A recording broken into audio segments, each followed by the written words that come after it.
My name is Nora Whitfield. I'm 68 years old and used to work as a supermarket cashier. For 35 years, I handled other people's groceries with care. Turns out I should have handled my own family with more caution. The story began with a phone call. Actually, a phone that didn't hang up. It was a Thursday evening. The tea had gone cold on the kitchen table. The only sound was the ticking of the clock and the hum of the fridge. Then my cell phone buzzed. My son, Ethan. He sounded sweet, polite in the way people do when they want something. "Hey, Mom, how are you holding up?" We talked about his wife's new business trip, his promotion, my blood pressure, the usual filler words of family life. Then I heard the rustle of a jacket, the quick shuffle of movement, and his tone changed. He thought he'd ended the call, but he hadn't. A woman's voice, cool, detached, filled my living room. "Lila, my daughter-in-law? She's slowing down, Ethan. You can't keep paying the taxes. She has to go to a nursing home." He sighed. "Yeah. Once the house sells, it'll be easier. I'll talk to her after our trip." I froze. The mug slipped from my hand. Tea spread across the table like a quiet oil spill. My own child was planning my eviction. From the home I bought, I didn't speak. I didn't even breathe. I just pressed record on the answering machine. Voice over calm, steady. People think betrayal happens in a storm, but sometimes it's just a phone that never hung up. I sat there listening to their laughter fade into silence, the sound of their comfort, the sound of my usefulness expiring. The next morning, I replayed the recording. Every word still sliced clean. She has to go to a nursing home. The tone wasn't cruel, it was worse. Efficient. I poured fresh tea. This time I didn't spill a drop. If they were planning my future, I'd plan theirs first. My job at the supermarket had taught me one skill: accuracy. If I could balance cash drawers down to the cent, I could certainly balance justice. I took a small notepad from the drawer and started writing. 1997 college tuition, $28,700. 2012 wedding gift, $5,000. 2019 loan for car, $4,200. 2021 down payment for this house, $47,000. I drew a single line beneath the total and whispered $84,700. That's not generosity. That's quiet exploitation disguised as love. I closed the notebook and smiled faintly, the kind of smile that feels like the click of a safety latch. Later that evening, I received a text from Ethan mom Lila and I are leaving for Seattle tonight. Back in 9 days. Love you. I stared at the words, love you, until they blurred. Voiceover soft but cutting. They were leaving town, and they thought I'd wait here idle and sentimental. They forgot who taught them patience. I stood, walked to the counter and picked up the house keys. Heavy, familiar, too familiar. I turned them over in my hand like evidence. Metal against skin, cool and unforgiving. Let's see if it still fits by the time they return. The following morning, I drove to Grace Holloway's house. Grace was my old store manager, 71, widowed, sharp as a receipt cutter. She opened the door with a smirk. "You look like a woman plotting something legal." Maybe I said, "I just need advice on a sale." Her eyes narrowed. "Your house?" I nodded. Grace leaned back, crossed her arms. "Then sell it, before they sell you." Her humor was dry, but the truth underneath was soaked in history. I laughed genuinely, for the first time in months. That's how I knew I wasn't broken, just recalibrating. That night, I sat in the dim kitchen again. The tea steam rose slow golden under the bulb. I replayed Ethan's voice one last time. "Once it's sold, Mom won't have to worry about anything." Lila's voice followed. "She won't have anything to worry about, period." Voiceover. That's when I realized I'd become an item on their checklist. Outside rain started tapping the window, steady, rhythmic, patient, like it was waiting for the next move. So was I. Comedy, beat, minor ironic, I checked the junk drawer for spare keys. There were 4. I taped a note on them, souvenirs. A small rebellion organized quiet funny in its own way. Action beat, quick montage. Nora packing documents into a plastic folder, turning on her old laptop. Google search fast home cash sale Portland. opening a new email tab, typing subject property evaluation request, cursor blinking like a countdown timer, voiceover calm and precise. The younger generation calls it revenge. I call it correction. The phone rang again, Grace. You serious about selling? Yes. Good. I have a notary friend and a bottle of root beer. I smiled. Perfect combination. Final scene of the chapter, cinematic symmetry. Nora sits at the kitchen table, keys laid neatly in a row. Camera close on her hands, veins visible steady. She slides one key across the table, whispers, "For them," then moves the rest toward herself. For me. Voiceover closes people age differently. Some rust, some sharpen. I chose the latter. She lifts her teacup. The camera pans upward to the clock ticking on the wall, the same sound from the beginning, but slower, heavier, final. Fade to black. The echo of metal keys clinking. Title card appears in silence. The next morning, I woke up before dawn. The house was silent except for the groan of old pipes and the wind tapping at the kitchen window. I made myself a cup of chamomile tea, then opened the drawer that used to hold my paycheck stubs. Inside was my old supermarket ledger, a thick notebook with bent corners and the faint smell of ink and dust. It once kept track of daily sales refunds and coupon totals. Now it would keep track of something else, reality. I opened to a fresh page and wrote at the top in slow, deliberate strokes, expenses for Ethan Whitfield. One by one, I listed every favor that had chipped away at my life. Down payment for the house, $47,000. College tuition, $28,700. Wedding gift, $5,000. Car repairs and appliances, $3,300. I added the figures, carefully tapping the pen twice before circling the total, $84,000. Voiceover. It wasn't generosity. It was slow erosion disguised as love. I stared at that number as if it were a gravestone, each digit carved out of my sacrifices. Then I flipped back through the older pages, yellowed and crinkled, filled with notes from another life. February 2001, register number 3, short by $1.12 adjusted. March 2008, double shift, 16 hours rainstorm power outage. The ink had faded, but the effort hadn't. Flashback. I was 35 again, standing behind the checkout lane, scanning groceries under flickering fluorescent lights. The night shift, my second job after tucking Ethan into bed. He was 7, missing a front tooth, and believed peanut butter sandwiches could solve everything. While other mothers were sleeping, I was counting quarters in a metal box. Every beep of the scanner was a small promise, one more dollar for his future. Sometimes I'd fall asleep on the bus ride home, still wearing my name tag. It read, Nora Reliable. I used to think reliability was a virtue. Now I knew it was just another word for convenient. Back in the present, I closed the ledger and rubbed my thumb over the cover. A faded supermarket logo stared back. Price Right Superstore. I whispered half to myself, "You taught me math, patience, and survival. Let's see if they learned anything." I slipped the ledger into a folder, labeled it Documentation Personal. Then I reached for my phone. Action beat.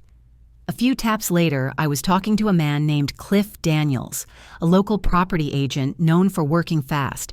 "Mrs. Whitfield, do you have an estimate in mind? $990,000, I said. He paused. That's precise. I used to balance registers. Precision's a habit. He laughed. You sound like a woman who knows exactly what she's doing. I smiled into the receiver. I always have. Just never had the chance to prove it. After the call, I sat by the window with my tea and watched the streetlights fade into daylight. The neighborhood was waking up, kids dragging backpacks, dogs barking a mail truck, sputtering past. Ordinary life, perfectly unaware that I was rewriting mine. Then I noticed something on the fridge, a postcard from Ethan and Lila's honeymoon in Santorini. Blue sea-white cliffs, 2 wine glasses clinking. At the bottom, in Ethan's handwriting, "Thanks, Mom. We'll pay you back someday." I chuckled, a dry, amused sound that surprised even me. "Someday," I murmured. "You're about 20 years late." Comedy beat sharp and ironic, I grabbed a magnet and pinned the postcard above the ledger. A reminder of what people forget, that debt isn't always money. Sometimes it's character. Flashback another memory, vivid and raw. It was Ethan's senior year. His tuition bill had come due and I was short by $800. The manager offered extra hours unloading a late truck. By the time I finished, it was nearly 3 a.m. and snow had started to fall. My hands were numb, my coat soaked through, but the next day I mailed that check. When the envelope slid into the mailbox slot, I whispered, "Education is freedom."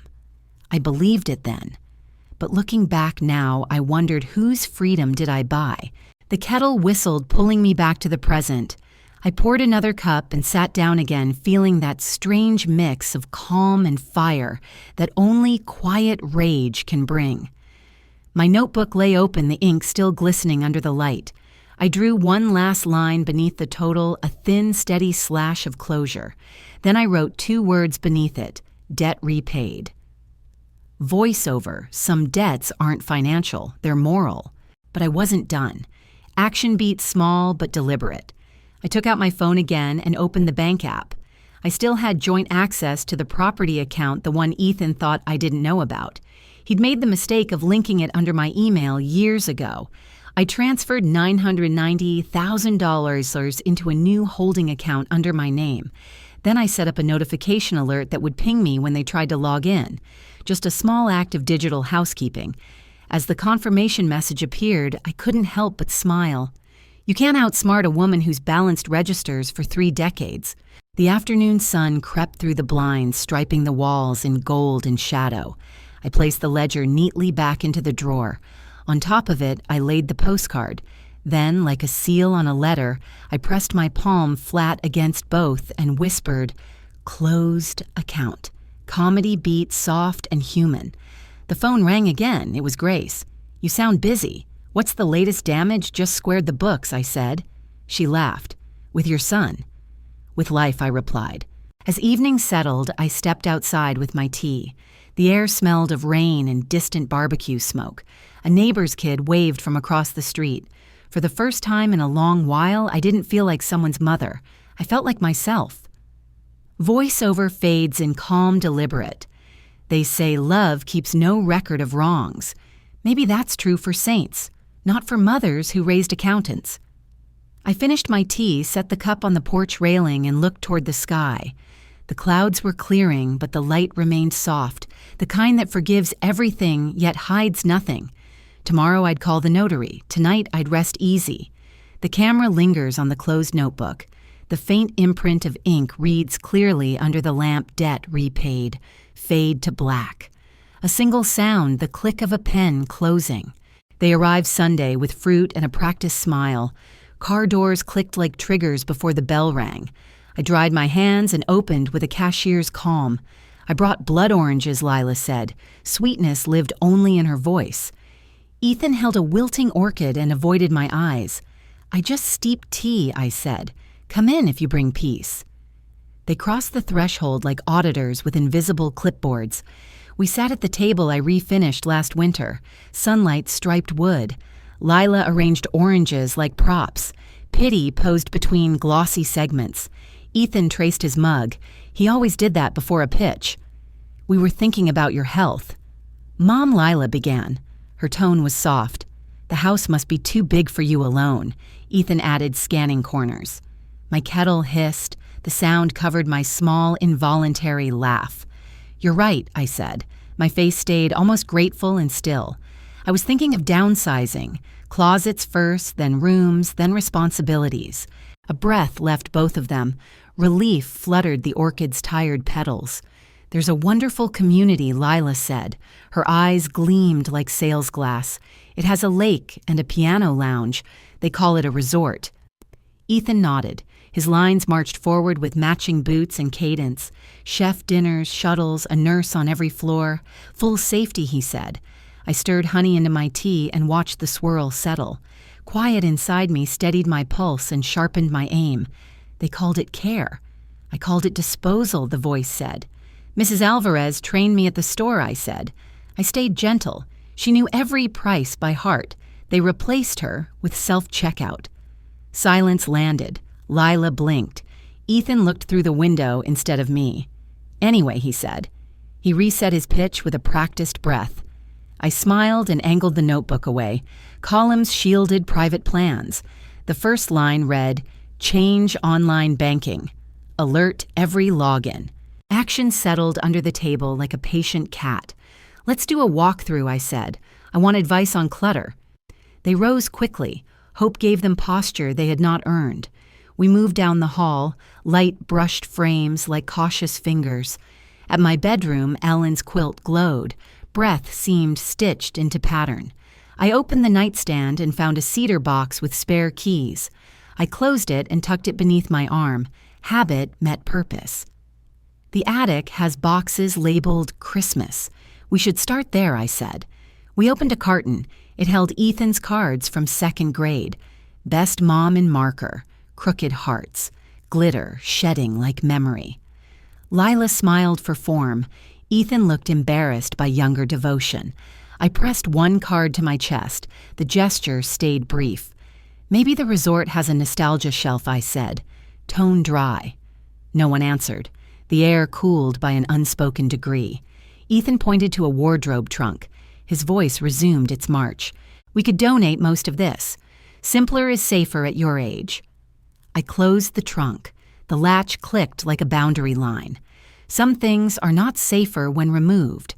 They are weaker," I said. We returned downstairs. I made sandwiches and added dill pickles. I wrapped plates in napkins and set them with quiet ceremony. They ate like travelers trusting a road they had not studied. Then I spoke with a cashier's finality. The till must balance. "You have both made reasonable points. I value your initiative. I will downsize," I said. "Closets, rooms, responsibilities, expectations." Relief returned, warmer now. Lila reached for my hand again. "We love you, Nora," she said. The words sounded weightless and rehearsed. Ethan hugged me. His shirt smelled of cologne and unasked favors. "I will handle everything, Mom," he whispered. "Just sign where I mark." I prefer to read. First I answered. My breath stayed even. He laughed. We pretended it was humor and not a habit. At the door I handed them the remaining blood oranges in a bag. "Vitamin C keeps schemes from catching a cold," I said. I smiled. They chuckled. My warning slid past their ears without friction. Lila waved from the car. Her manicure flashed like tiny flags. The engine purred, then faded. Their plans purred with it. I stood in the doorway until the street swallowed their taillights. The house exhaled. Rooms returned to their natural temperature. I carried the orchid to the sink and gave it water. I walked to the mantel and lifted their wedding photo. "Beautiful couple," I said. "Expensive smiles, cheap hearts, limited warranty." I placed the photo face down and slid my notebook beside it. I checked the porch camera on my phone. The lens obeyed. On my pad, I drew a rectangle labeled envelope, a simple trap. Under it, I wrote, "For doorstep, for truth, for when the key fails." The kettle clicked once. Quiet settled like a signed receipt. I whispered to the room inventory complete. Shipment pending, no returns. Ethan produced a folder. Colored tabs peeked out like little flags. He spoke of timelines, signatures, and efficiency. His smile never moved. I nodded slowly. My pencil ticked. The page filled with decoys. Action required rhythm. I kept time. They danced to my beat. I asked about deposits. His answers blurred. Lila filled the silence. Their words glittered. Their eyes measured square footage and my pulse. I rose first. Momentum favors those who stand before the pitch. In the hall, the thermostat clicked. I noted the exact sound. Control means noticing details. Details become levers. Levers move heavy plans. Back in the kitchen, I bagged the peels with steady hands. Comedy winked. I labeled the sack Resort Vitamins in black marker. Lila admired the label. Ethan missed it. Numbers drowned his humor. Thunder murmured far off. Storms were working shifts on another street.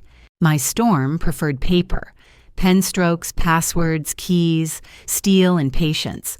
I set the orchid beside the sink and sharpened my resolve carefully, deliberately tonight. I am Nora Whitfield, 72, floor supervisor at Harper's Market. retired from nights, not from thinking. The morning after their visit, I walked to Grace Holloway's porch.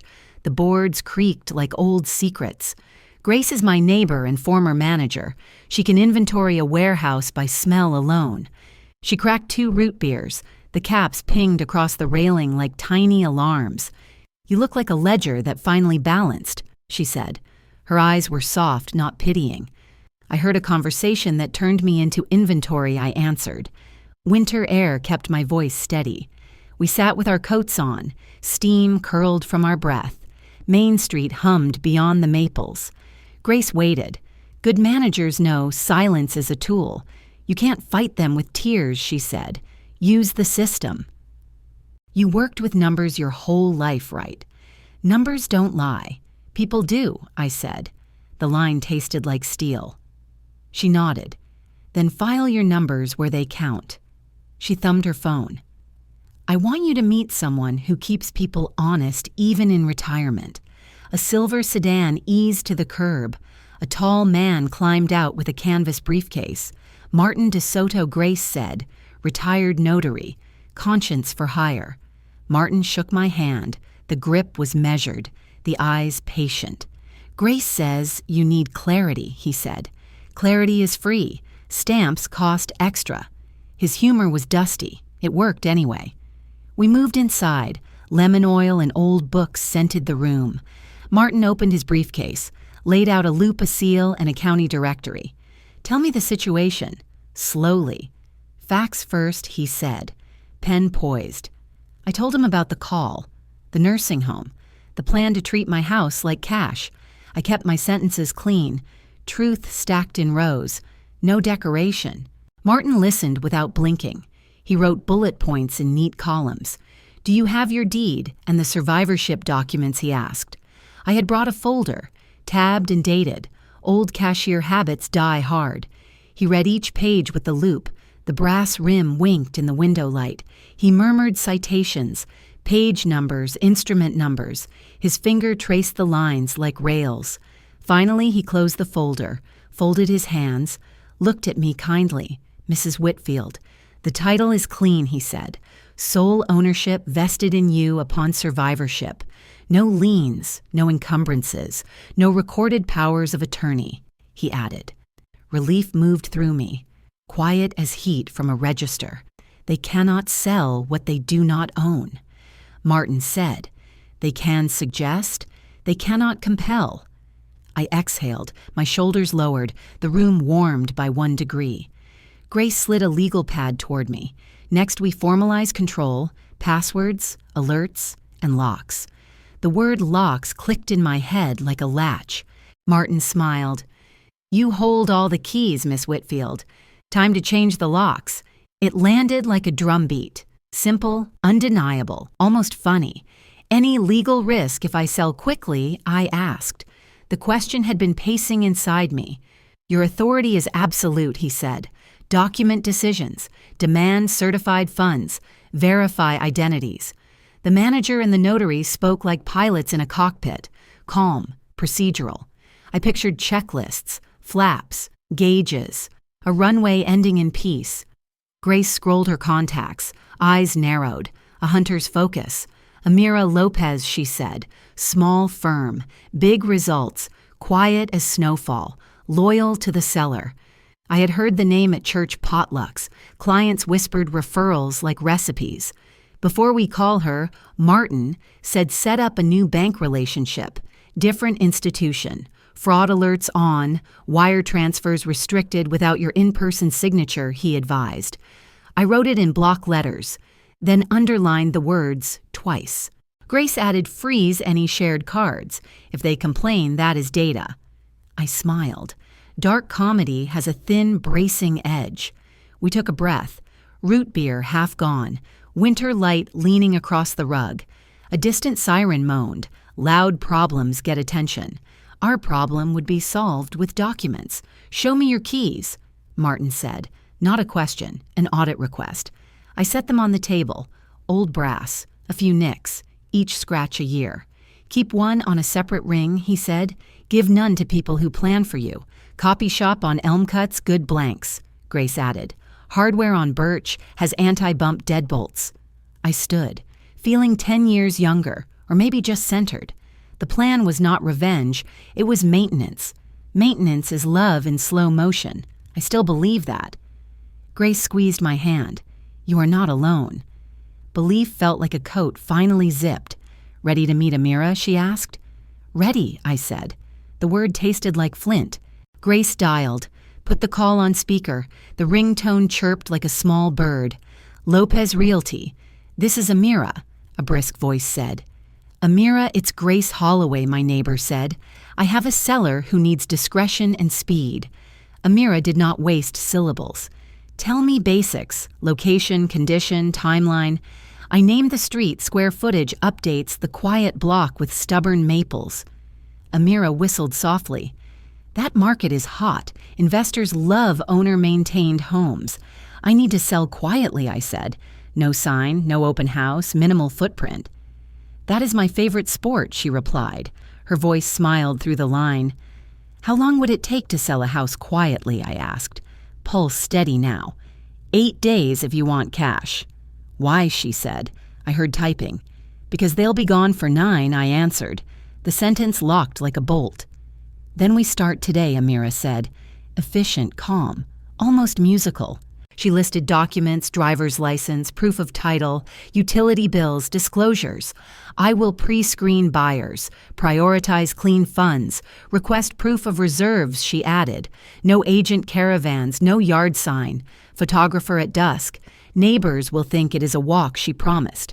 Her competence was a soft siren, reassuring rather than alarming. Email me everything.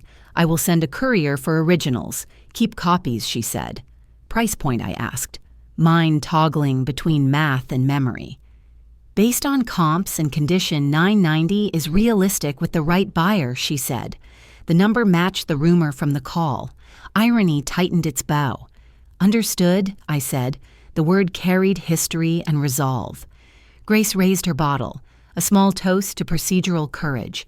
Martin packed his tools. The seal glinted before vanishing. One more thing, he said at the door. Write your note now. Anger fades. Clarity should not. I nodded. I would write it tonight. Simple. Factual. Mercifully brief. He tipped 2 fingers, a soldier of paperwork, then stepped into the cold. Grace hugged me on the porch. Root beer and lemon oil clung to my coat. Text me when the locks are changed, she said. I will bring cookies and sarcasm. I laughed. It came easier. Humor finally had space. On my walk home, the maples rattled like pages. The sidewalk kept last storm's salt. I stopped at the hardware store, bought deadbolts, cylinders, a key safe. The clerk bagged them with the discretion of a confessional. Back in my kitchen, I cleared the table, set the deed on the left. On the right, I laid Amira's email, Martin's notes, Grace's legal pad. In the center, I placed my keys. The brass looked almost brave. I brewed chamomile. The steam rose like a promise. Steady, plain. Then I called the locksmith. The dispatcher said 2 hours. Cash accepted. I texted Grace. She replied with a thumbs up and a plain emoji. While I waited, I sharpened a pencil, opened a fresh card, began the note. Not angry, not cruel, just true. Outside, tires hissed on wet pavement. The city moved like a conveyor. Inside, I aligned stacks, labeled envelopes, matched my heartbeat to the clock. This was not a spectacle. It was a plan. The system would do the shouting. Ink and keys are loud enough. When the doorbell finally chimed, I smiled, small and contained, the kind that seals a deal. Amira arrived before 9. Punctual, composed a briefcase like a verdict. I had cleared the dining table. Contracts sat beside my chamomile cup. Her tablet chimed. A cash buyer wanted a quiet, fast close. I steadied my breath. Today meant action, not anger. The clock ticked for me. I need discretion, I said. My voice held. You will have it, Mira answered. Her eyes were steady. No sign, no blast, no parade, I said. Private showing, verified funds, 8-day close, she replied. She reviewed disclosures, roof age, furnace service, electrical updates. I answered with the cadence of a cashier counting down a till. We locked terms quickly, the price fixed at $9.90. Amira slid the packet toward me. The pen felt deliberate. I read every clause. Vesting damages, possession date. My name stood alone. Martin's search had told the truth. Initial here, sign there, Amira said. The notary waited. I signed. The stroke was clean. My hands were steady. Martin arrived on time, coat dusted with winter. He set his stamp like a small machine of law. License, please, he said. Procedure before sentiment. He compared names and numbers, then squared each page. The stamp landed with a firm thud. Ink made certainty. Executed and notarized, Martin said. The room exhaled. He collated copies, every page numbered and sealed. We moved to the next operation, finance. At Harborside Credit Union, I opened a new account. Separate profile, I said. No linked users. Alerts on activity. The banker nodded. He asked careful questions. Source of funds. Expected use. I answered concisely. Wages, savings, pending sale. We set layered security. Text, email, and a hardware token. Agreements printed. I read, underlined, initialed the lines. Wires clear within a day, he said. I logged the schedule. I moved my remainder from the old checking. Symbolic, but right. Watching numbers shift felt like lifting furniture from wet floors. He offered tea. I declined. Back home, I phoned the locksmith. Urgency in my tone. 3 exterior locks. Garage. Basement, I said. Today, if possible. 2 hours dispatch promised. The timeline fit like a key. While I waited, I boxed photos and letters with care. No sentimental clutter. Honest surfaces. Useful light. The van arrived. Ladders gleamed like silver spines. Rook Security, the technician said. Badge reading, Eli. Show me the hardware, he added. I led him through. He studied the brass cylinders. Appreciation flickered. Classic but tired, Eli said. You want high security cores? Yes, I answered. No master keys, no casual copies. Tools sang from his pouch. The first screw turned. Metal grated softly. The deadbolt surrendered its history. Each click was an exhale of 30 years of duty. The line rose inside me. It matched the work. Eli tested the new lock. The bolt moved like a decision. Second door followed. Third door followed. The garage sighed. He installed reinforced plates. Longer screws bit deep into studs. Most kicks fail when plates hold, he said. He handed me a ring of keys. Each wore a red tag. Front back garage basement, Eli said. No copies without this card. He tapped a coded wallet. Duplication required authorization. I filed the card beside my license. Agency felt bright. I set a new alarm code. Digits from our first apartment. Doors answered with crisp, loyal clicks. Utilities came next. I called providers with steady courtesy. Remove authorized users, I said. Mail to my post office box. Holds became confirmations. Small victories stacked like coins. I updated my will template. Names moved like chess. At 2, Amira texted. The buyer wanted a discreet walkthrough. 4 o'clock, she wrote. 15 minutes, shoes off. I agreed. Rules simple, questions brief. I brewed strong coffee. The house smelled competent. Before they arrived, I taped a note to the tea tin. Do not steep longer than necessary like relationships. Then I put the note away. Work resumed. A black sedan eased to the curb. Silhouettes composed. Amira stepped out first. Clipboard steady. Winter calm. The buyer followed. Boots surveyor eyes, no drama. They crossed the threshold. I watched posture, not words. Foundation looks true, the buyer said. Feet aligned with seams. Electrical matches disclosures, Amira added. Her pen was quick. They measured light. Shadow angles told their own truth. No one mentioned staging.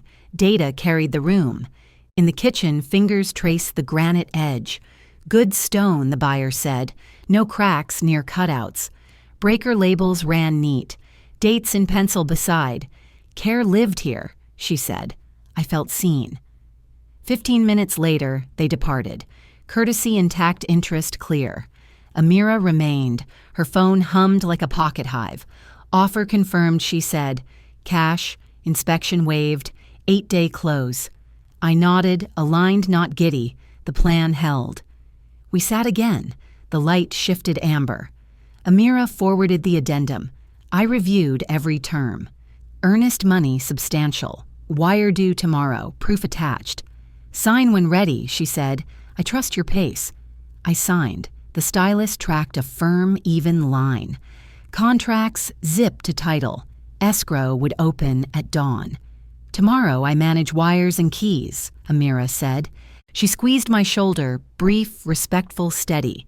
After she left, silence returned. Not empty, not cruel. I filed the executed packet in a fireproof envelope. Tabs aligned, labels neat, dates in block letters. The lamp warmed my hands. Order replaced adrenaline. I brewed tea. Steam curled like a small curtain. The new locks watched. Brushed steel faces without nostalgia. I placed the envelope at the table's center. The house hushed. This isn't paper, I said. It's permission. I walked the perimeter, checked windows, tested latches. Night pressed against the panes. The street stayed quiet. I set the alarm. The tone chimed once. In bed, I counted keys. 4 for doors, 1 spare. Sleep came like a vote. Counted certified legitimate. I dreamed of aisles clean as runways. Scanners whispering totals. Morning would bring wires confirmations and the next careful move. For now, execution held. The plan breathed. The house listened. The night before closing, I couldn't sleep. The house was too still, too aware, as if it knew what tomorrow meant. Moonlight poured through the curtains, landing on the photograph that had outlived every argument and every season. Edward and me covered in flecks of paint, laughing in front of this very wall. I got up, pulled the picture closer, tracing the dried specks on his cheek with my thumb. The frame was chipped at the corner, a small flaw I'd never bothered to fix. He always said it gave the photo character. I sat at the kitchen table with the contract in front of me, the last copy ready for delivery in the morning. The envelope felt heavier than its weight. My pen lay beside it like a verdict, waiting to be signed again. The clock read 11:42 p.m. I thought I was done feeling anything about this house, but the silence had a way of turning walls into witnesses. Every corner whispered the stove where Edward burned his first batch of pancakes, the porch he fixed 3 times because he refused to admit he measured wrong, the hallway where Ethan took his first steps and later slammed his first door. I could almost smell the old varnish from the night Edward and I painted the living room 35 years ago. Back then, the windows were wide open, music played low on the radio, and our hands were stained with light blue paint. You're getting it on the ceiling again? I had laughed. He grinned, smearing a streak across my arm. As long as you're here, he said, this house is home. The memory hit hard like warm air, meeting cold glass. I set the photo down and stared at the contract again. 8 days. That's all it took to dismantle a lifetime. I whispered to the empty kitchen. Would you forgive me, Ed? My voice cracked on his name. I'm not leaving you. I'm just leaving what they turned this place into. A floorboard creaked behind me. For a moment, it felt like his familiar step, steady, comforting, slightly off rhythm from the old knee injury. Then only the refrigerator hummed back.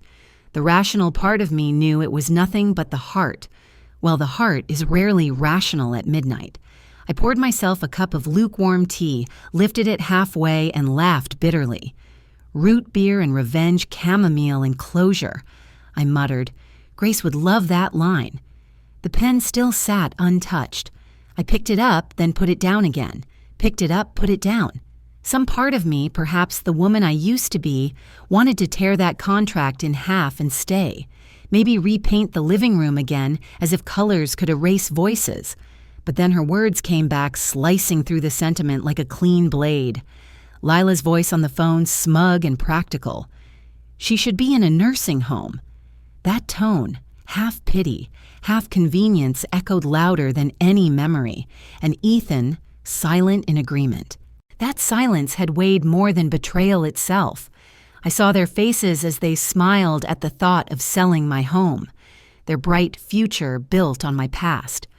I remembered the exact cadence of Ethan's laugh when he told me, "You'd be more comfortable there, Mom. You'll have people your age. People my age." He said it like a diagnosis, like I was a number on a spreadsheet, not a woman who'd once worked double shifts to keep him in college. I reached for the pen again. The ink caught the moonlight dark and deliberate. My fingers trembled, but my resolve didn't. "Love almost made me weak," I said aloud, steady this time. But silence made me strong. The tip of the pen met paper, one signature, then another. Done. The contract was no longer a document, it was a declaration. I slipped it back into the envelope and sealed it tight. There was something final in the sound of the glue pressing shut. It was the sound of boundaries being reborn. I sat there for a while longer, staring at the faint reflection of the moon on the kitchen tiles. For a fleeting second, I thought of calling Ethan, telling him the truth, giving him one last chance to be decent. But decency was something you couldn't gift to someone. They had to earn it, and he hadn't even tried. Outside, a gust of wind moved the chimes Edward had hung the week before his heart attack. They played a slow, uneven tune, soft metal, ghostly rhythm. I took it as his way of saying, "Go on." He always liked things finished properly. I smiled through tears. "All right, love," I whispered. "I'll finish what we started." I turned off the lights one by one, moving through each room slowly, deliberately, like saying goodbye to old friends. The living room, the hallway, the porch. When I reached the front door, I paused. My reflection stared back at me in the glass pane, older, sharper, but finally at peace. Behind me, the house glowed faintly under the moon, as if watching me let go. I locked the door and slid the new key onto the counter.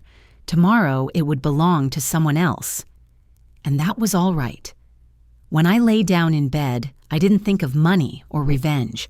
I thought of Edward's paint-stained hands, of the way he'd hum between brushstrokes, of the quiet that came after laughter, and for the first time in years, the quiet didn't hurt. In the stillness, I whispered again, softer this time. "As long as you're here, this house is home." And somewhere deep inside, I knew he still was. Just not in the walls, but in the part of me that refused to be erased. I woke to a vibration on the nightstand. The bank app flashed a green banner. Funds received, wire confirmed. For a second, I forgot to breathe. 30 years of duty exhaled at once. At 9 sharp, Amira called. Sold. 990,000 cash. Fastest deal I've ever done. Her words landed like a clean signature. I did not cheer. I smiled into the quiet and let the tea steam rise. The house was gone. My life remained. I packed the red suitcase with the precision of a clerk. 2 dresses, 3 blouses, 1 cardigan, sensible shoes, Edward's tape measure, the chamomile tin labeled, "Do not steep longer than necessary." I added the ledger, the pen, the envelope that held my will. Outside, the street glimmered with frost. A truck hissed by. A dog barked twice. The apartment above Sunbeam Bakery was ready by noon. The landlord, Mrs. Patel, wore flour on her sleeve. "You will like the mornings," she said. "Cinnamon wakes earlier than people." I climbed the stairs. Each step clicked like a metronome resetting a song. The door stuck on the first pull. I tugged again, and it yielded. Inside waited a table, a small sofa and windows that face the courthouse clock. The air held butter, sugar, and possibility. Grace arrived carrying lavender in a chipped blue pot. "Housewarming for a woman who just outflew a storm," she said. She set the pot on the sill and sniffed the bakery air. "Freedom smells like flour and lavender." We stood there, 2 women the world underestimates, grinning like girls after a prank. Grace tapped the suitcase. "Light travel suits you." I poured root beer into teacups. We toasted the absurdity. After she left, I walked the perimeter of my new life. The bedroom was barely wider than the bed. Good. Less space for ghosts. The closet held 3 hangers and a nail bent at a humble angle.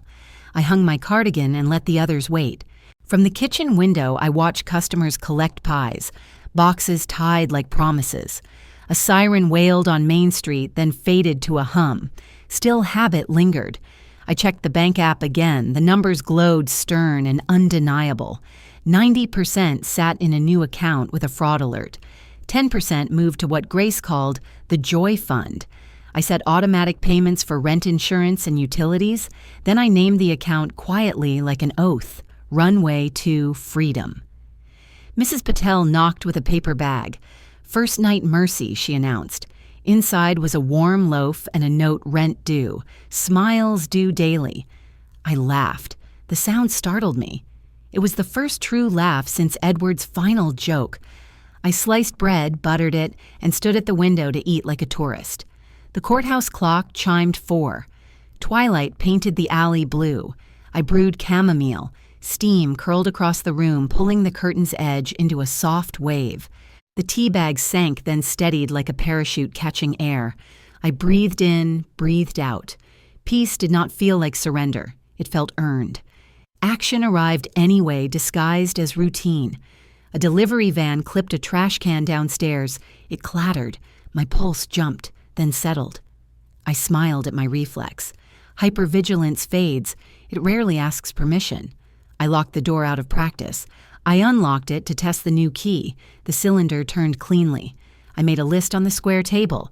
Change mailing address. Schedule physical. Sign up for the self-defense class Grace recommends.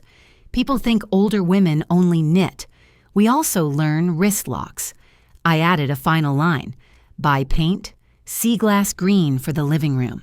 Amira texted a photo of the settlement sheet. Under it, she wrote, "I kept 2 copies. One for record, one for revenge fantasies." I told her I preferred justice to revenge. She sent a winking emoji. I placed my copy in the notebook between tuition receipts and the wedding invoice. Night came on like velvet. I switched on the lamp and opened the window a finger's width. Cinnamon slipped inside. So did the murmur of late shoppers. Somewhere a child laughed. Then a bicycle bell answered. I thought of Ethan and Lila at their conference. PowerPoint applause, cocktail flattery, the slow arithmetic of ambition. They believed the future would wait while they schemed. It did not. Comedy found me while I made the bed. The fitted sheet went on backward. I wrestled it like a small alligator. When it finally snapped into place, I bowed to an invisible audience. If guilt were fuel, Ethan could power a jet. My life now rode the bus. I laid out tomorrow's clothes like a ritual. Comfortable pants, warm sweater, the scarf Grace calls my victory banner, the red suitcase tucked beneath the bed with a satisfied sigh only I could hear. I poured the last of the chamomile and touched the lavender leaves. Rain began ticking on the window like polite knuckles. I opened my notebook and wrote a single sentence. Today I chose myself without apology. I closed the cover and felt my heartbeat return to normal. The phone buzzed on the table. Ethan's name lit the screen. "Hey, Mom, just checking in. Miss you." I read it once, then again, and listened to the old hunger approach. I let it pass like weather. I selected delete. The screen returned to black. Outside, a taxi turned the corner. Tires hissed on wet pavement. Bakery lights dimmed one by one. I turned off the lamp and stood by the window. Peace did not ask for witnesses. It asked only for space. On the sill, the lavender leaned toward the rain. In the glass, my reflection looked older, also steadier. I whispered a thank you to the woman who survived the checklist. Then I climbed into bed and faced the open window. I smiled into the dark home. Air moved the curtain like a white flag that refused to surrender. I slept without dreams. Dusk pooled over the street as I stirred chamomile above the bakery. I opened the camera app. My old porch filled the screen. Fresh locks shone. The white envelope sat centered at eye level. I raised the volume and let the phone lean against my mug. I pictured them already, wheels skimming airport asphalt receipts fanning like feathers. Guilt always travels light. Mine lived in a teacup and left on schedule. The motion alert blinked at 5:12. A black SUV eased into the driveway. Ethan stepped out, first tan and relaxed. Lila followed, sunglasses and silk scarf shopping bags clinking. They looked like winners rehearsing gratitude. On the porch, he lifted the familiar key. The lock answered with a crisp no. He tried again, faster, then harder. Lila's smile faltered. "What's wrong with this stupid lock?" she said, rattling the handle. Ethan laughed without humor. Maybe it's stuck. He bent to the keyhole and finally saw it. The envelope. Lila peeled it off, tearing the seal. Paper sighed. Her eyes moved left to right, then froze. Ethan read over her shoulder. "You sold me first, so I sold the house. Don't worry, I left you the lesson. Mom." 3 heartbeats of silence. Then sound returned. She sold it. Lila's voice skated up an octave. Ethan stepped back, then forward. He hit the fob by accident. The SUV beeped. The trunk yawned, bag slid onto the walk. A tower of curated life collapsed. Across the street, Mrs. Alvarez appeared with a watering can. She lifted her phone. The Henderson twins rose behind their hedge. Mr. Kwan parked and folded his arms. Neighborhoods love theater. Admission is a key that will not turn. Action arrived in messy bursts. Lila tried every key on her ring. One for a locker, one for a bike, one for a mailbox. Ethan sprinted to the side gate and vanished. The porch camera held on Lila, composing her face for sympathy that would not arrive. The kitchen camera woke as Ethan tested the window. He lifted the sash. No give. The sticker near the latch read, "Property of Langley Rentals. Effective date in blue ink." He stared at the word effective like it was personal. Back at the porch, Lila jabbed the doorbell. The chime rang into empty rooms. She called my old number. It connected to silence. I had retired it. She stared at the screen as if betrayal were a glitch. Ethan returned, breathing hard. "Back door is new." The keypad changed. He swallowed. "There's a sticker." Lila waved the envelope. "Call a lawyer," she snapped. "She can't just sell it without telling us." He looked at the street, then the sky. "It's her name on the deed," he said. More neighbors gathered. Phones lifted. The twins whispered, "Go live," and did. The caption read, "Elder woman outsmarts greedy kids." Comments climbed. Someone wrote, "Tell Mom I will buy her coffee." Another posted tenant rights. Mr. Kwan gave 2 discreet thumbs. Lila wrapped her scarf tighter. "Stop filming," she ordered. The twins zoomed in. Ethan tried the garage keypad. He punched birthdays, anniversaries, the address, and the laziest code in America. Red flashed. He pulled a paperclip from his wallet. "I saw this on a video," he said. He jabbed, slipped, and pricked his thumb. I sipped tea and let the scene unfold. Justice doesn't echo, it settles. A cruiser rolled onto the block, quiet and blue. The officer stepped out, posture gentle. "Afternoon," he said. "Is there a problem here?" "My mother changed the locks," Ethan blurted, then heard himself. "My mother sold the house while we were away." The officer nodded. "Do you live here?" Sir Lila answered fast. "We plan to." He glanced at the envelope and hid a smile. "Property disputes are civil," he said. "County records can print a deed copy Monday." Lila's shoulders dropped. Ethan folded the note and unfolded it again. He looked smaller beneath the porch light. Mrs. Alvarez narrated for her daughter. The twins debated angles. Mr. Kwan killed his engine and rubbed his hands. A breeze lifted the corners of the doormat like applause. Lila made one last attempt at control. "We have rights," she declared. "You do?" the officer said. "You also have a note." She stared at the handwriting as if the letters had teeth. Ethan gathered the fallen bags. Lila cradled a crystal box with sudden care. They loaded the SUV piece by piece like stagehands striking a set. The live count ticked past 1,000. Comments turned practical, then soft. "Tell her she is brave. Tell her we see her." I closed my eyes and listened to their footsteps. It sounded like an ending that arrives on time. When I opened them, the camera still framed the porch. Amber light pooled. The envelope was gone. The lock shone. I thought of my first night over the bakery the lavender Grace left on the sill. Freedom smells like flour and lavender. It also sounds like a lock that works." The officer tipped his hat and left. The SUV idled, then reversed. Ethan stared at the house from the driver's seat. Lila pressed her scarf against her mouth. They turned the corner. The neighborhood relaxed. Mrs. Alvarez clapped once, very soft. The twins signed off. Mr. Kwan nodded toward my camera. I lowered the phone and studied my reflection in the black glass. Calm. Older than yesterday. Lighter than last year. I set the mug in the sink and opened my notebook. I wrote the key fit exactly where it belonged, in my pocket. I underlined it once and drew a square for a door that would not open and a circle for a wheel already turning. Then I turned off the app, breathed with the building, and let the city exhale. Outside, the bakery bell chimed 6. Flour drifted like quiet snow, and the city settled around me. Gentle, patient, awake inside. A month passed before the knock. Not the impatient kind, but a soft, double-tap, polite, hesitant final. When I opened the door, a young courier stood there, cheeks flushed by the cold. "Delivery for Ms. Whitfield," he said, holding a small, hand-addressed envelope. The handwriting was unmistakable. Ethan's. Not printed, not typed, written by hand, uneven and nervous. I thanked the boy, locked the door, and sat at my table. The lavender plant leaned toward the window as if waiting for the next chapter. The envelope was sealed twice, one flap of glue, one piece of tape.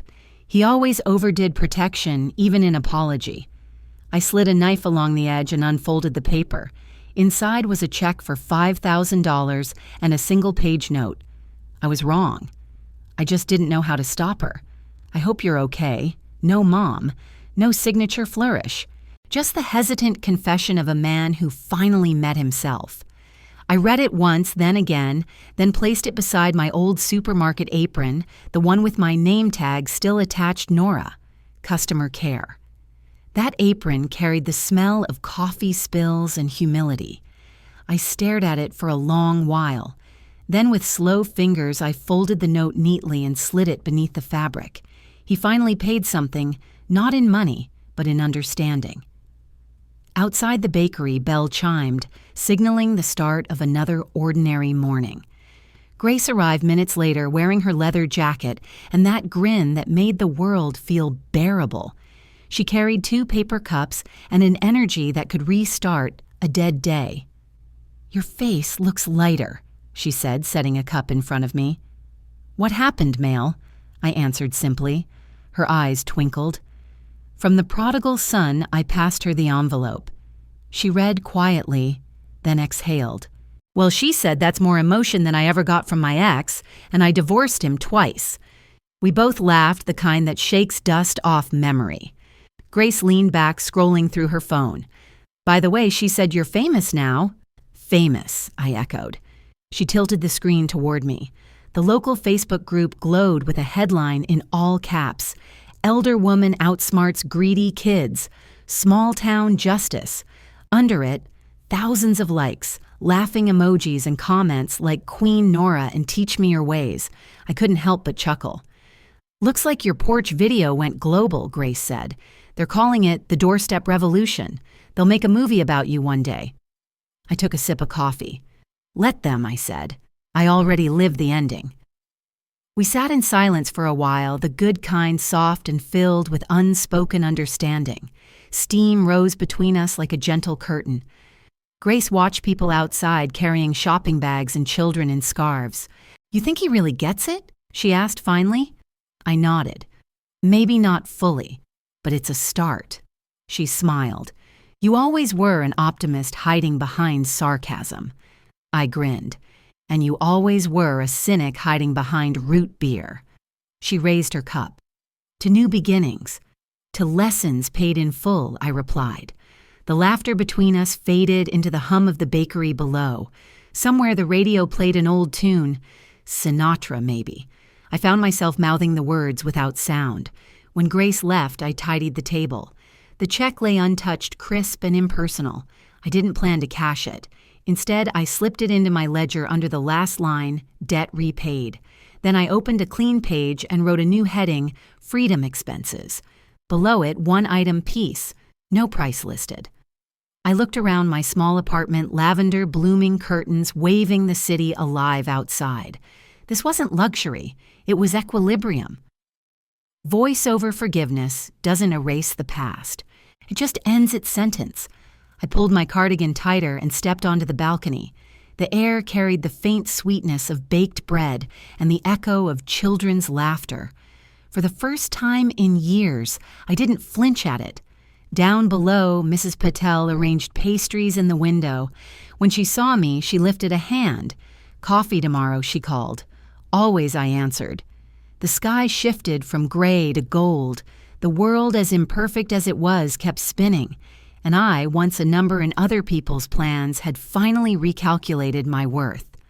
I went back inside, folded the apron, and placed it neatly in a box labeled "Work Done." Then I took the note one more time, pressed it flat, and smiled at the shaky handwriting. There was something beautiful in imperfection proof that even guilt could learn to write softly. The bakery bell rang again downstairs, and I felt the rhythm of life return. Not loud, not grand, just steady. Voice over closing line. He sent money. I sent silence. And between the two, peace found its balance. Morning sunlight streamed through the shop window, landing on the row of oranges I was arranging. The bell above the door jingled softly, a familiar rhythm, now one that felt like home. It had been 6 months since the sale, 3 since the letter, and 2 since Grace convinced me to take a part-time job at the corner grocery. Just a few shifts a week, she'd said. Keeps the mind busy and the wallet honest. She was right. Routine, it turned out, could be a quiet kind of healing. The shop was small, 1 register, 2 aisles, a bell that rang louder than necessary. I liked it. There was no boardroom drama here, no pretense of importance. Just milk bread conversation and the occasional coupon argument that ended in laughter. A woman entered slowly that morning, her hands trembling against the handle of her cart. Her eyes searched the shelf like she was afraid of the world moving faster than she could. "Take your time," I told her. "We're not Wall Street." She smiled faintly. "Everything's changed. Prices, people. I can't keep up anymore." I guided her to the counter and began counting her change. Pennies rolled into my palm, warm and uneven. When she fumbled to apologize, I stopped her gently. "You don't owe anyone an explanation for staying alive," I said. Her eyes watered. She nodded. Behind her, a child giggled, pointing at the candy rack. The sound filled the air, soft and whole. When she left, I looked down at the coins, imperfect, mismatched, but enough. That was life, I thought. We spend years trying to make it exact, and only peace teaches us it never will be. At home that evening, my apartment glowed with a simple kind of beauty. The lavender plant had grown wild. The petals brushed against the window like small waves. The air smelled of cinnamon from the bakery below. On the wall above my table hung a painting. I'd made thick strokes of red against white. A door slightly ajar. I titled it, "The Red Door." It wasn't art in the gallery sense, but it was mine. I painted it after the house sold, not out of anger, but release. The red wasn't rage, it was courage. The door wasn't closing, it was opening. I stepped back and studied it, brush still in hand. Every story deserves a rewrite, I thought. And this one finally had its ending. The kettle whistled behind me, sharp, familiar. I turned it off before it screamed. That sound used to mean urgency. Now it only meant tea. As the water poured over the chamomile, I caught my reflection in the window. Not young, not fragile, just real. Voiceover. They thought I lost everything, but I kept the only thing that matters, my peace. I carried the cup to the table, the steam fogging my glasses. I laughed quietly. Grace would call that a cinematic touch. The phone buzzed once, a message from Ethan. Just one line, "Happy birthday, Mom." No guilt this time. No demands. Just presence. I typed a reply, paused, then deleted it. Some silences are the most eloquent replies. Instead, I sent him a photo of the painting, "The Red Door," with one caption, "Still open." Seconds later, 3 dots appeared, then disappeared. No words followed. That was enough. I leaned back, listening to the hum of the city, tires on wet pavement, the faint echo of church bells. Someone on the street below whistled a Christmas tune off-key but sincere. My gaze drifted to the kettle again, still warm, ready to start over whenever needed. I thought of the old house, the sound of its floors, the smell of cedar, the ghosts that had once lived rent-free in my heart. I didn't hate it. You can love a place and still outgrow it. Later that night, Grace dropped by unannounced as always. Still painting your emotional metaphors, she teased eyes landing on the canvas. Still avoiding yours, I shot back. She laughed. Fair point. She handed me a paper bag, leftover pastries. Don't argue. I didn't. We sat on the balcony sharing cinnamon twists and memories. She raised her mug. To endings that feel like beginnings. To quiet victories, I said. And to the people who underestimate old women, she added, smirking. We laughed until the streetlights blinked on. When she left, I stayed outside a little longer. The city shimmered, the bakery lights below the moon, above the quiet in between. I thought about Edward, about Ethan, about every version of myself that had tried to hold peace, hostage for the sake of others. That woman was gone. This one stayed. I finished the tea, rinsed the cup, and turned off the lights. The red door in the painting glowed faintly in the dark, a promise, not a memory. As I lay in bed, I could still hear the echo of the kettle starting again. Voice over final lines. Justice doesn't need witnesses, only courage. And peace. Peace doesn't need proof, only choice. Fade out. The sound of boiling water fills the silence, gentle, rhythmic, eternal. You've just heard my story. But maybe it's not just mine. Maybe it's every parent who gave too much, every soul who chose peace over permission. If you've ever been underestimated, if you've ever rebuilt your life quietly, then you already know justice doesn't always come with applause. Sometimes it arrives in silence, with a new lock, a red door, and a cup of tea. Tell me, where are you listening from tonight? Your city, your story, your strength. They all matter here. If this story touched you, tap, share it with someone who needs courage, and don't forget to subscribe for more stories like this one. Because somewhere out there, another voice is waiting to be heard, quiet, strong, and unforgettable.